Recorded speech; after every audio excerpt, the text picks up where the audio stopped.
केवल थपकी एक मिले तो हर पीड़ा हर सकती है। केवल थपकी एक मिले तो हर पीड़ा हर सकती है। घोर निराशा के प्राणों में आशाएं भर सकती है। ममता का स्पर्श जरा सा सारे प्रश्नों का उत्तर। और जो मां को प्यार करते हो, सम्मान कर रहे हो, पूजा कर रहे हो, उन सबकी तालियां उठें कि ममता का स्पर्श जरा सा सारे प्रश्नों का उत्तर। हो मां का आशीष तो कोई विपदा क्या कर सकती है। घुला है लोक भाषा भाषियों का तत्व हिंदी में।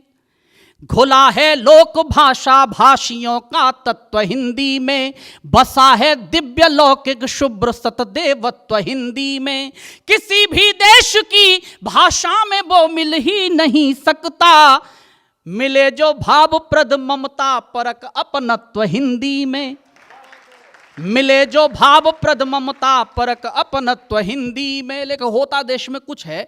मैं आपको सही बता रहा हूं, मैं जब मथुरा पहुंचा, जब आंदोलन चल रहा था, मैं स्वामी रामदेव जी के साथ था आंदोलन में, तो घर पहुंचा तो हमारे एक मित्र मिलने आ गए। तुम्हारी वजह से, तुम्हारे स्वामी जी की वजह से हमारे पिताजी ने बट गए। मैंने कहा हो क्या गया भाई, स्वामी जी जिंदगी देते हैं, स्वास्थ्य देते हैं, ये निबटने की बात कहाँ से आ गई। मैंने कहा हुआ क्या था। बोले होगा क्या, मेरे पिताजी स्वामी जी के परम भक्त। 4 बजे स्वामी जी टेलीविजन पर प्रकट हुए। उन्होंने कहा लंबी सांस खींचो, तो मेरे पिताजी ने खींच ली।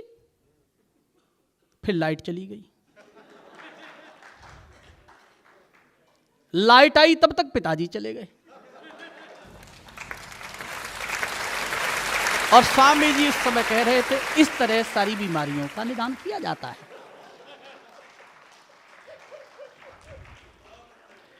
लेकिन मैं आपको बता रहा हूं, यह आनंद का समय है, उत्सव का समय है। सब जुड़ेंगे तो आनंद आएगा। मैं 4 पंक्तियां और पढ़ता हूं। राजनीतिक उठापटक होती रहती है, लेकिन मैं सनातन परंपरा जीने वाला कवि हूं। 4 पंक्तियां पढ़ता हूं, शायद अच्छी आपको लगे तो बताइएगा। जो भी होते हैं महान वे सीख जहां से लेते हैं। जो भी होते हैं महान वे सीख जहां से लेते हैं। करके मृद व्यवहार सभी के बनते सदा चहेते हैं। करके मृद व्यवहार सभी के बनते सदा चहेते हैं। रावण सा हो अहंकार तो बने विभीषण भाई ही। अगली एक पंक्ति हमारी सनातन परंपरा की है तो उठाना तालियां कि रावण सा हो अहंकार तो बने विभीषण भाई ही। राम बनो तो भरत स्वयं ही सत्ता ठुकरा देते हैं। राम बनो तो भरत स्वयं ही सत्ता ठुकरा देते हैं। हमारे वेद भैया बता रहे थे, वो बार बार सूचना दे रही थी। बोले मैं तब कहां चली गई थी जब मैं घोड़ी पे बैठा था।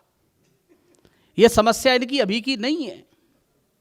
जब घोड़ी चढ़ने की बात थी तभी की समस्या है ये। जब इनकी घुड़चढ़ी होनी थी तो घोड़ी भी दग गई, तो कार चढ़ी करवाई गई। जब कार चढ़ी हुई, बरमाला का समय आया तो लड़की भी दग गई। बोले इसके माला नहीं डालूंगी। तो माँ ने कहा बेटा कोई बात थी पहले बताती, अब सब बाराती हैं, बारात सर पे है, अब ऐसे क्यों कर रही है। बोले पहले कोई बात ही नहीं थी, अभी की बात है। तो पिता ने कहा बेटा कोई बात हो तो बता तो सही, हमारी नाक क्यों कटवा रही है। तो लड़की ने अपने पिता से कहा पापा तुमको खुद समझना चाहिए, जो लड़का एक घोड़ी नहीं संभाल पा रहा,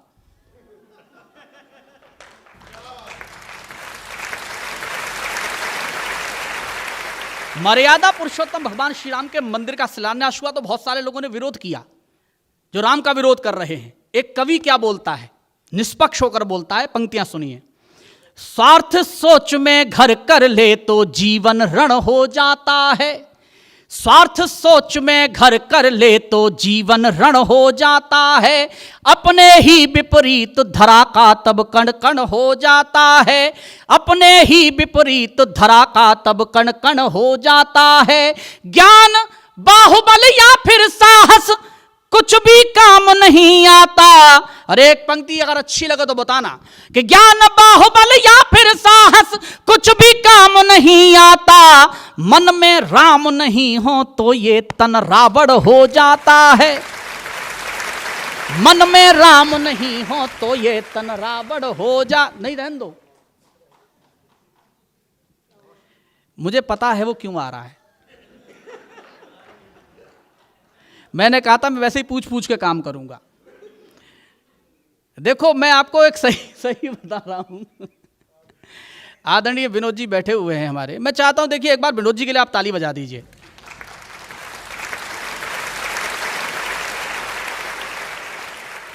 मैं इतना कहना चाहता हूं, हमारे हिंदी कवि मंचों पर आज भी कहा जाता है अब तो 56 इंची सीना है।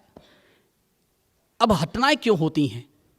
बस मैं केवल एक छंद पढ़ूंगा, एक मुक्तक पढ़ूंगा। तुम 10 मिनट पहले हम लेके भेज रहे थे इधर।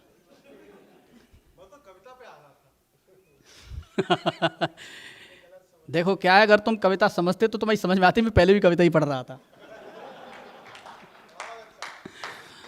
लेकिन मैं कहना यह चाहता हूं, अगर लालच में गैरों की वफादारी नहीं करते, अगर लालच में गैरों की वफादारी नहीं करते, कभी दुश्मन यहां आने की तैयारी नहीं करते।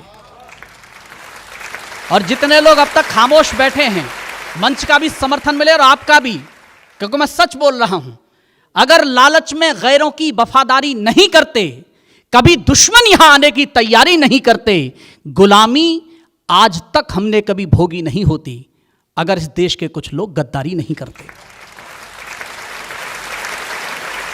और जो कहते अब भी हो जाते हैं, तो मेरी 4 पंक्तियां सुन लीजिए, आपके लिए है और मंच के लिए भी। राजा दंडित करता जिसने हक को छीना होता है, राजा दंडित करता जिसने हक को छीना होता है, जनता के हित अपमानों का विष भी पीना होता है। जिस राजा को सदा देश के हित में होता है जीना, अगर गर्व हो अपने प्रधानमंत्री पर तो इस बात तालियां उठा लेना। जिस राजा को सदा देश के हित में होता है जीना, उसके हर सैनिक का 56 इंची सीना होता है।